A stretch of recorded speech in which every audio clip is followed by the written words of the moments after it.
Hi, everyone. This is MiKARA Reed, blogger and editor-in-chief for MiKARADaily.com. I'm with the designer TIENA, which I was introduced during the Fashion Gallery of New York Fashion Week just this past February. I would say hello to the people, TIENA. Hello, everyone. So I just wanted to get into your collection that I just saw, which I definitely fell in love with, and I saw a lot of pieces that I identify myself with, and I can see a couple of them in my closet. What inspires you to create those pieces in your collection and pick out those colors?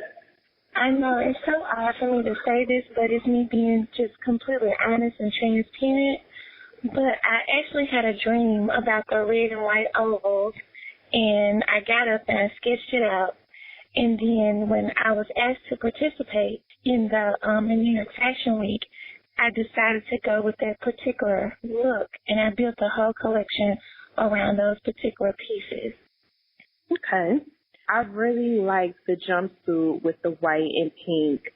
How do you get into the groove of starting a collection or design? Like, do you need to go somewhere outside? Do you need to have a conversation with someone? Like, how do you get into the groove of starting to create your collection? It's really more so something that's spiritual for me. It's like I eat, sleep, breathe, fashion. I eat, sleep, breathe, design. It's like my brain is just constantly going. And right. It's like I'll just go through my sketchbook and say, okay, it's like an emotional response. Okay, I know I'm creating pieces for this particular show and for this particular setting. I think that these pieces that I have sketched out will be most appropriate.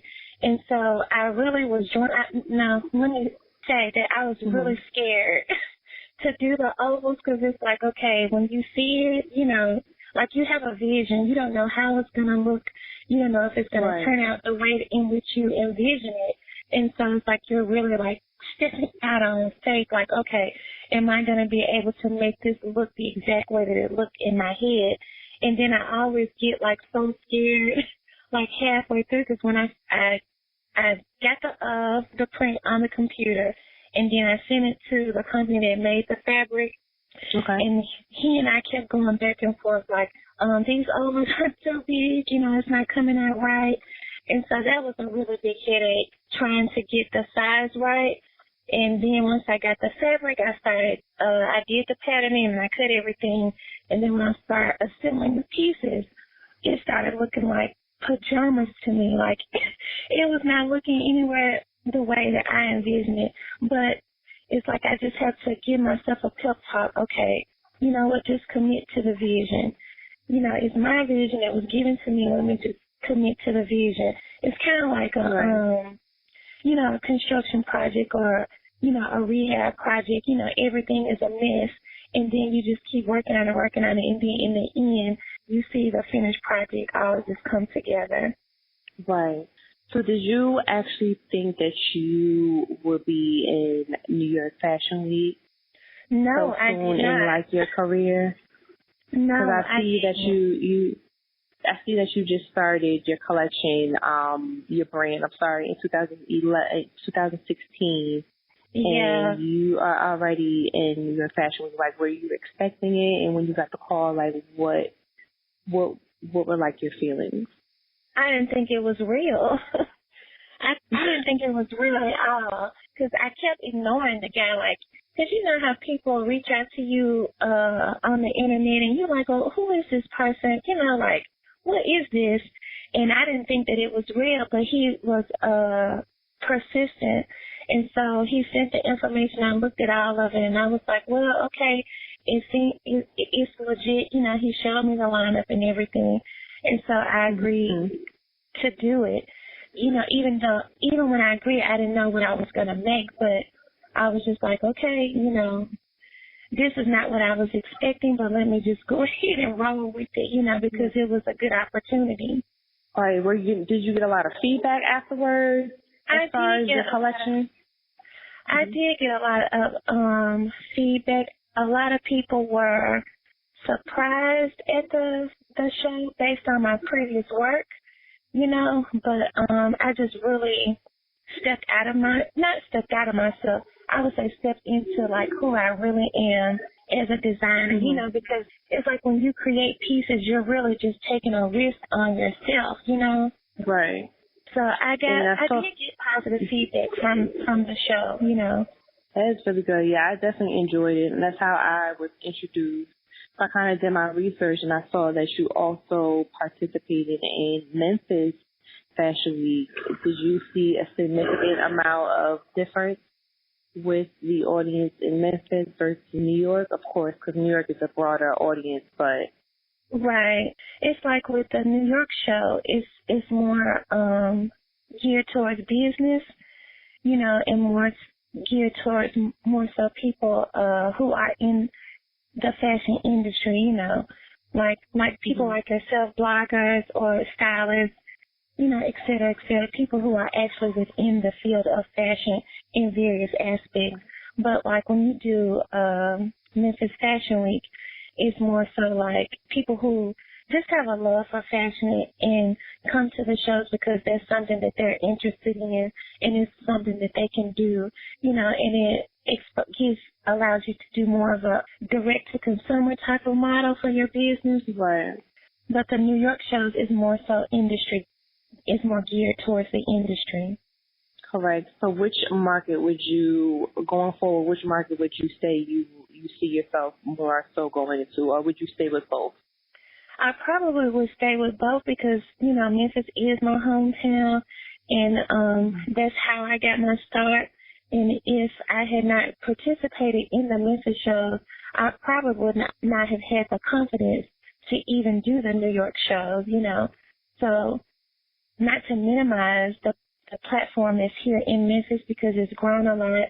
You know, it's connected me to, you know, the fashion community here locally, but it's also created a platform for me to get a larger amount of exposure because if I hadn't have done those shows, I would not have been invited to do New York Fashion Week. Right. So what can we look for the up-and-coming collection? That's a good question. Actually, look, I'm still kind of like in the headspace of pink and red, but I have a strong pull towards khaki, black, and leopard print, and also like Kelly green. Okay. So you can never go wrong with leopard. Yeah, and I've never loved the multicolored coat that I did for the fall shows. That was actually an animal print, so that the leopard would be the second time I do an animal print if I decide to go in that direction. So that's kind of like the headspace that I'm in. Okay. That sounds great. And would you do New York Fashion Week again? Yes, I'm actually scheduled to do it again in September. Oh, that should be very good. That's definitely going to be a bigger audience because of the weather is nicer than February. Because February is like snow and yeah. So September is definitely the bigger audience and everybody's going to be outside just to give you a heads up. So do you see yourself like branching out to men's or do you want to strictly stick with women's wear? You know what? That's funny that you said that because a few shows that I've done, I've had some men reach out to me and ask me, do I do men's wear?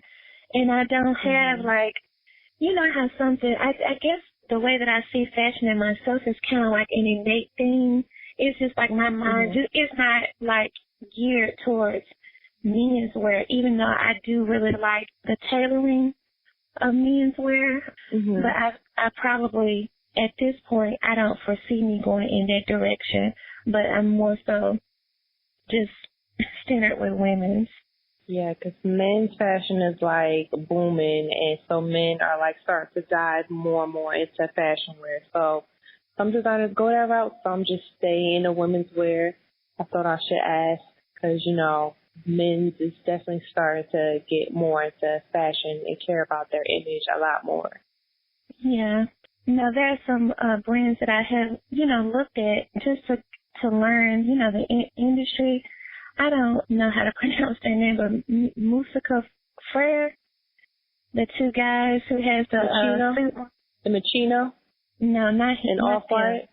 Not Off-White, that's Virgil Abloh. Well, I can't pronounce the name, but of course, public school, because they were a menswear brand, and then they branched out and started doing women's wear. But sometimes I do look at menswear brands, as far as how the model in which they operate, their business model. Gotcha. Their model and how they execute and their visionary. Mm-hmm. Yes. And so how did you get into fashion? How did I get into fashion? It was something that I always wanted to do as a child. I sketched pretty much ever since I was really, really small. My mom probably has kid drawings around the house somewhere, from when I was a child. But, it's kind of like if you're from a small place or a place that isn't known for fashion, or if you don't have those type of examples around you, I really didn't think that was something possible for me. It didn't feel like it was within my reach. About 8 years ago, I had gotten laid off from a job, and so I was cut to Momalu. She's from Little Rock, and Little Rock is like an hour and a half away from here. So I was doing some research, and I found a school that teaches garment construction, and so I enrolled, and I would drive to Little Rock every week so I can learn how to make clothes. Hard work and self-determination. Mm-hmm. Yeah, I was just saying that hard work and determination. If you didn't have that, then where would you be now? Right. Probably still applying for jobs. Yeah. Yes. Nothing beats anything but you being a fan of yourself and just motivation, and it could take you so much farther than many others. And that's what a lot of people need to see and recognize when it comes to just creativity. It's just not about having connections, also just determination and you just being a fan of yourself. Because you just never know who's looking or who's connected to who and so forth. That's so true. So that is such a beautiful story, and I just wanted to close out this interview. There was definitely a line in your bio that I was very intrigued by, and I wanted to read it. It is, TIENA embodies clothes that pull at your heartstrings and evoke the spirit of expressing your most feminine self. What did you mean by that term, that line, that phrase in your bio? What I meant by it, like, you're making me smile when I heard it. But what I meant by that is that design is very emotional for me. And so, you know how you see a woman and you're like, oh my gosh, she looks so pretty. Like, what she has on is so pretty. And that's how I want women to feel. Like, you look your best self. Not that you look like somebody else, but you look the best MiKARA, you look the best TIENA, you look the best Kendra, you look your best self in whatever pieces of ours that you wear. Yeah, I thought that line stuck out so much in your bio. I said, I need to grab this to get a better grasp so the audience can understand, how you go about making your clothes or just differentiate yourself from other designers and brands. So I definitely want to thank you for having this audio interview. I wish you many success and congrats on your next appearance at New York Fashion Week. I hope to see your collection. And until then, thank you. Say bye to everybody. Bye, everyone, and thank you so much. You're welcome. I really enjoyed this designer's conversation. She just really has such a sweetheart and delicate, demeanor. But her collection was just very graceful. It had a lot of taste for a conservative woman that wants to be fashion forward. I was introduced to this collection, getting invited to the New York Fashion Week for 2018 spring line. I couldn't make a couple of days, so I did get some exclusive looks on a couple of designers, and she was one of the new ones for that year. So there was one piece that really jumped out to me, the jumpsuit that was pink and white. I definitely see me wearing that with some bomb ass earrings, because y'all know I love me some earrings. But that one piece really stood out to me the most, even though I did like her whole collection cohesively. I wanted to reach out and just put her on my blog, since I definitely love representing emerging young independent designers. And I'm just glad that I was able to interview her, get to know her brand, get to know her process, and definitely let her share her story to anyone that's, interested in knowing different ways of coming up in the industry, because no one has the same story. So this is definitely just a different point of view. She definitely has a different background. She did not come from a fashion background. So definitely check her out. Make sure y'all follow her. I hope y'all loved the interview. Let me know y'all feedback. So check out the blog. You can follow the blog social media on More MiKARA Daily. Check out the website, moremikaraddaily.com. If you want to follow me personally, you can follow me at More MiKARA. And definitely share, like, subscribe, comments. And if you want to get interviewed, definitely hit up the email, moremikaraddaily@gmail.com. Let me just drop your link and I'll preview, your collection, look and do some investigation to see, if it fits the vibe of the blog, because I do thoroughly look. And thank you guys so much for tuning in. Stay tuned for more exclusive interviews. I'll talk to y'all later. Bye.